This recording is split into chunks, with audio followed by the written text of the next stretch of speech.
Oh, give thanks to the Lord, for he is good. His mercy endures forever. Welcome, welcome one, welcome all to Faith Matters with Phillip Campbell. This is a Catholic variety program broadcasting on Good Shepherd Catholic Radio out here in lovely Jackson, Michigan. And I am the aforementioned Phillip Campbell, your host and your traveling companion for the next half hour. Thank you, as always, for tuning in to Faith Matters.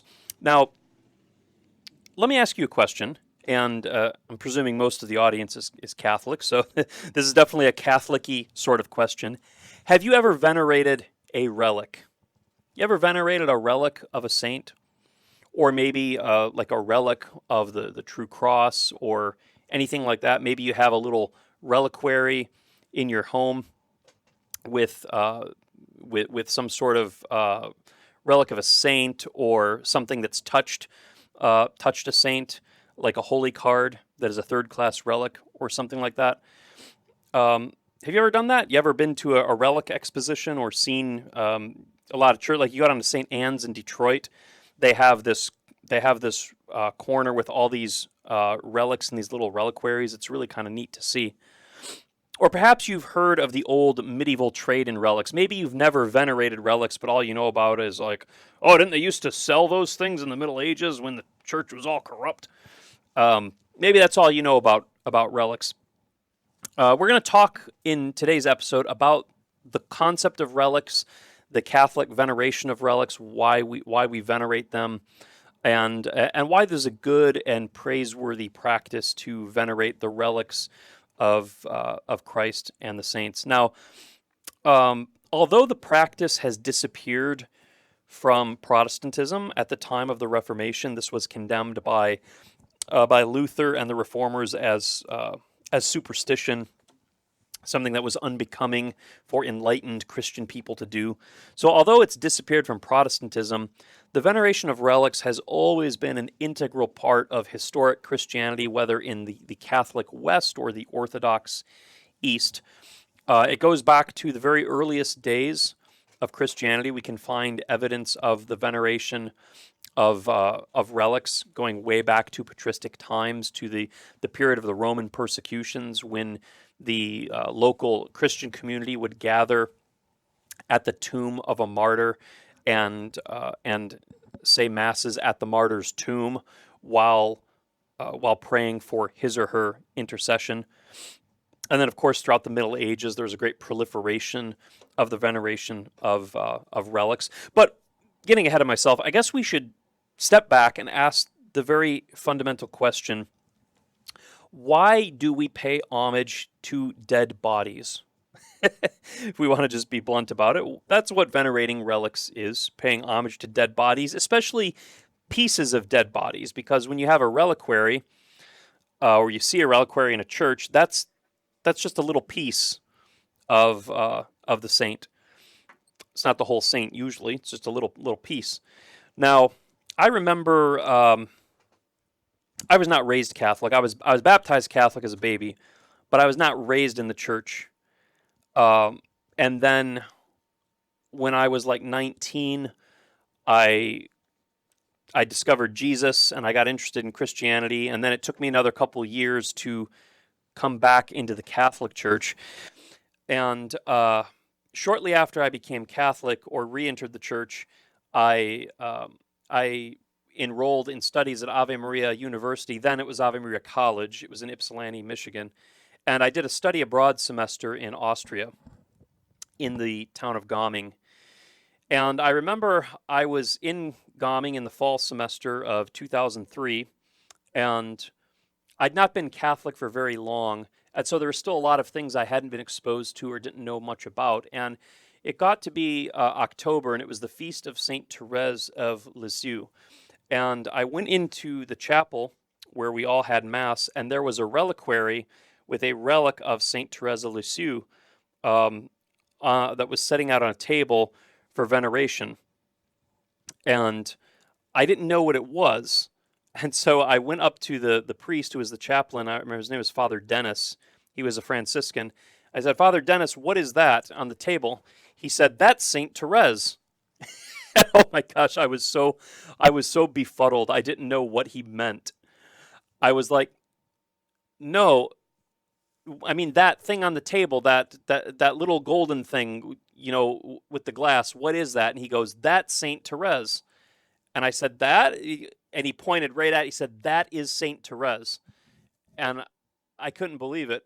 And I said, well, what part of her? Is that her skull? Is that her, like, what's in that? He said, I don't know. It's just a relic of Saint Therese. He was kind of getting exasperated with me. I had not been exposed to the Catholic practice of venerating relics yet. This was my first introduction to it. I must have really annoyed him. But at any rate, so there's several different Catholic teachings that kind of converge here among when we consider the veneration of relics. So we're going to break this down. The first thing we have to consider is to answer the question, why do we venerate the bodies of the saints? Let's look at the Catholic teaching on the resurrection of the body. Now, in the Creed, every week we profess, I believe in the resurrection of the body. Okay, that's what we say in the Creed. It's something that all Catholics believe. Now, the resurrection of the body means exactly what it says, the resurrection of the body. Okay? Heaven is not simply a spiritual reality. Perhaps we've accustomed ourselves to thinking of heaven as something where we just kind of our souls go up there and we just float around in this ethereal form. Okay? No, that's not the case. At some point, at some point, when all is said and done, at the end of time, there's something called the general resurrection, where we receive our bodies back and we enjoy eternal bliss in the presence of God, reunited with our bodies, which are at that point glorified, transfigured by God's grace, similar to Jesus Christ on the Mount of Transfiguration. So heaven has a physical aspect to it. We enjoy eternal life in our physical bodies. Okay, and that's a teaching of the Church. That's why we profess in the Creed, I believe in the resurrection of the body. Now, I know that can be hard to accept. Many people can easily accept that our consciousness or our soul lives on forever, but they have a hard time accepting that at some point our physical bodies, the flesh that you inhabit right now, that is your body, that will be resurrected and glorified, and that you will spend forever in that physical body. It's hard to accept. In Acts chapter 12, when St. Paul is preaching in the city of Athens, the Athenians are all down with listening to Paul, listening to him preach until he mentions the resurrection, and then they scoff at him, and they think he's talking nonsense. The ancient Romans, when they encountered the doctrine of the resurrection, they thought it was a superstition. But it is a fact. Look at Jesus' own body. Jesus himself, when he rose from the dead, he rose in a physical form. He wasn't a ghost. In fact, in the gospel, it says that he specifically sat down and ate fish to prove that he was not a ghost, to prove that he's a physical body, right? So Christ was raised physically, and it says in 1 Corinthians that he is just the first fruits of the resurrection. So Christ's resurrection is a pattern of what our own resurrection will be.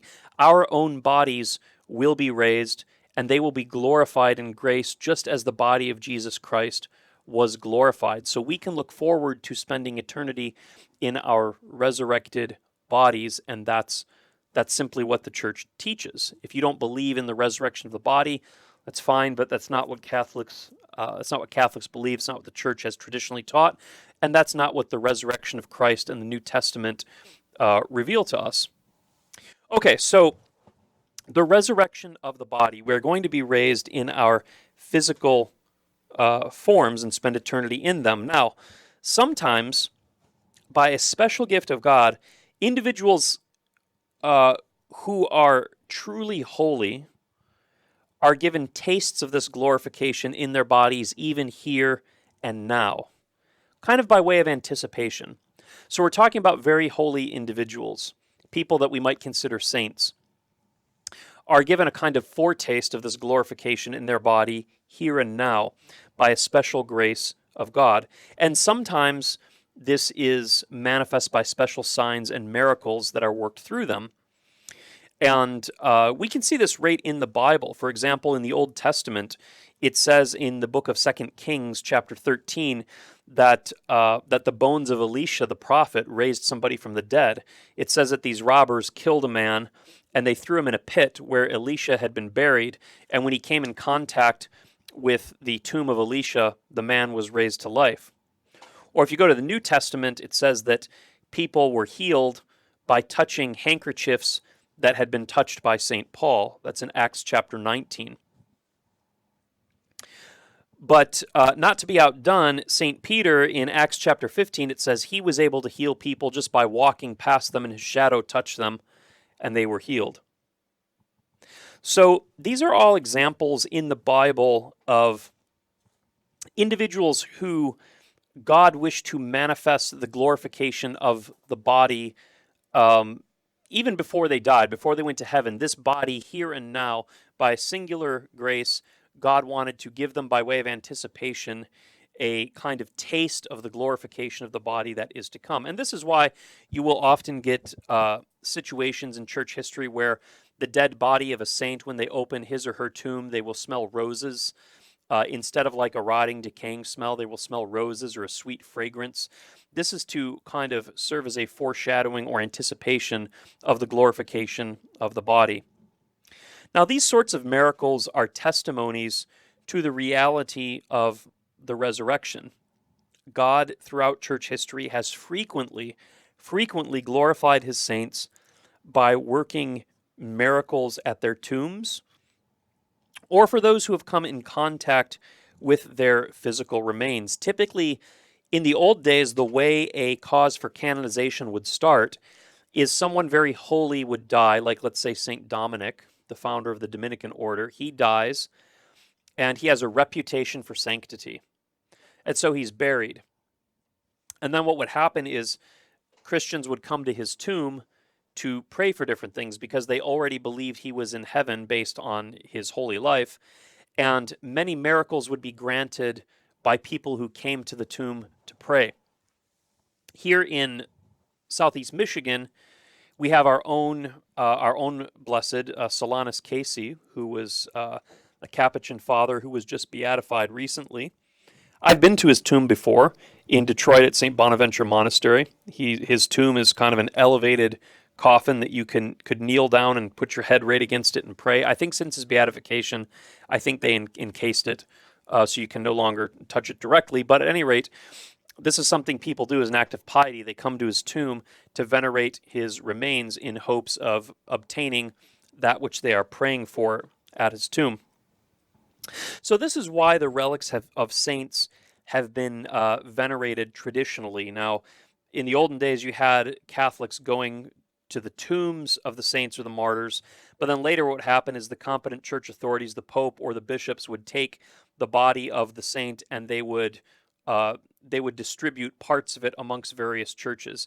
It wasn't possible for every Christian to come to Rome to venerate the body of a martyr, say Saint Sebastian or someone like that. And so a local bishop from far away, say a bishop from northern Germany, might ask the Pope to provide his church with a relic of Sebastian, so the Pope would authorize the distribution of part of Sebastian's remains to be sent to that local church so that his remains could be venerated locally.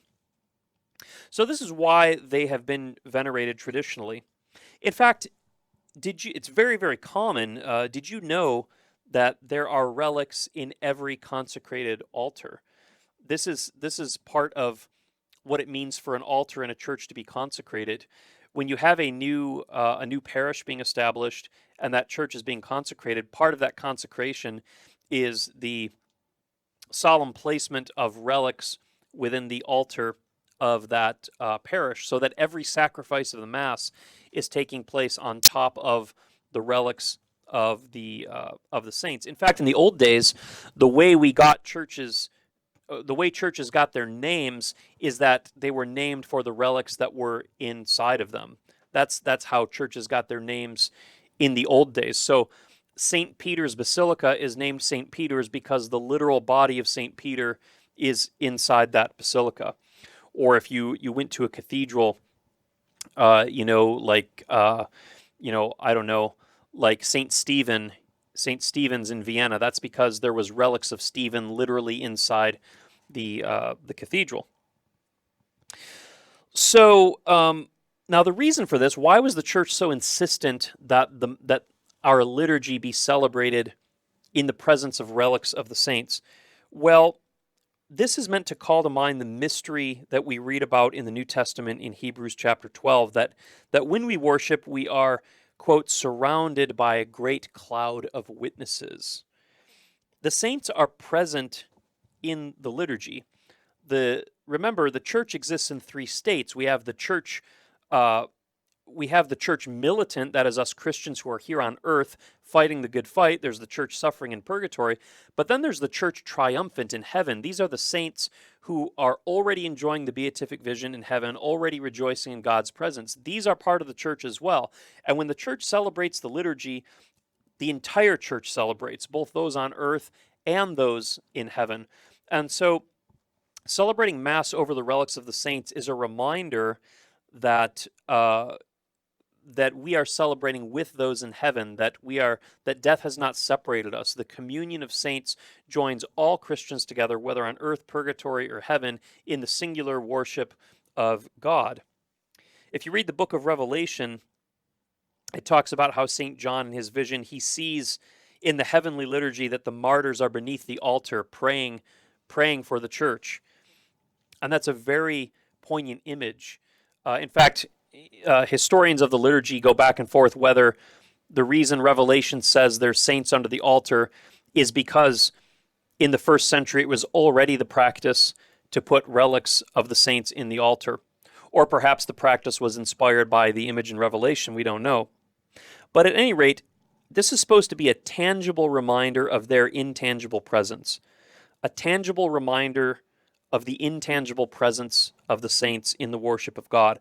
That's why if you pay attention to the canon of the Mass, you'll frequently hear the phrase when the priest is going through the prayers for communion, he'll say, together with all the saints, or together with those who praise you throughout the ages. Like he continuously will reference the communion of saints. And if you listen to the traditional Roman canon, they will specifically mention several saints together with Saints Cyprian, Cornelius, Lawrence, Chrysogonus, Peter, Paul, Cosmas, Damian. You probably know that litany of saints intuitively if you've spent a lot of time going to Mass. They're calling to mind all these saints, again, to remember that the liturgy, the saints and the angels are also present in our worship. Now, incidentally, this thinking about God granting special graces by which the bodies of holy ones can kind of have manifestations of the coming glorification of the resurrected body. This is incidentally the same reason why we have this phenomenon in the Catholic Church with so-called incorruptible saints. Have you ever heard of this? Incorruptibles? This is where you will have a person who dies and then they are supernaturally preserved from decomposition. Maybe not entirely, but they decompose at rates much, much, much, much slower than what they ought to, or what they should be expected to in nature, right? So saints like Saint Bernadette, Saint Francis Xavier, Saint Cecilia, and to some degree Padre Pio. There's many other, but there's a great book on this called The Incorruptibles by Joanne Carroll Cruz that documents all the incorruptibles. I want to say Catherine of Siena. Oh, St. John Vianney, St. Vincent de Paul. These are various examples of incorruptible saints where they've been dead for centuries and centuries, but their bodies still they have not decomposed as much as they ought. They're not reduced to skeletons. In some cases, they still look fresh, as if they just died relatively recently, like Saint Bernadette is in an astonishing state of preservation. So it's the same idea. God is manifesting the glorification of the body at the end of time by a special grace even in the saint's earthly body. Now, relics have three classifications. You can have a first class, second class, or third class relic. A first class relic is a piece of the saint's body itself. A second class relic is something that was touched or owned by the saint. So, for example, the cloak of St. Francis might be a second class relic, or the glove of St. Gianna, something that came in contact with their body. Then a third class relic is anything that came in contact with a first or second class relic. So I have a rosary that I have touched to various relics. So that rosary becomes a third class relic because it's been touched to first class relics. That's why holy cards can become relics if you touch them to the first or second class relics. Now, a reliquary is the vessel that the relic is contained in. So most relics are going to be contained in some sort of freestanding container that is called a reliquary. Sometimes it looks sort of like a monstrance. Sometimes it's a little circular container with a glass, with kind of like a little glass window that you can view the relic through. Okay, so that's how relics are typically preserved. Now, we mentioned at the beginning of the program that many people, the only thing they know about relics is that they used to be trafficked. There used to be an abuse in the trafficking of relics during the High Middle Ages, because piety for relics was so intense that people would pay for them. They'd pay high prices to have the most eminent relics, and there became almost a black market in relic trafficking. Now, that is an abuse. The Code of Canon Law, number 1190, says it's absolutely wrong to sell sacred relics. We have a sin in the Catholic Church called simony, which is the buying and selling of spiritual things. And that's what a relic is. I mean, it's a physical remains of a saint, but the reason we want to possess a relic is because it's spiritual value, because it calls to mind the historical reality of the saint.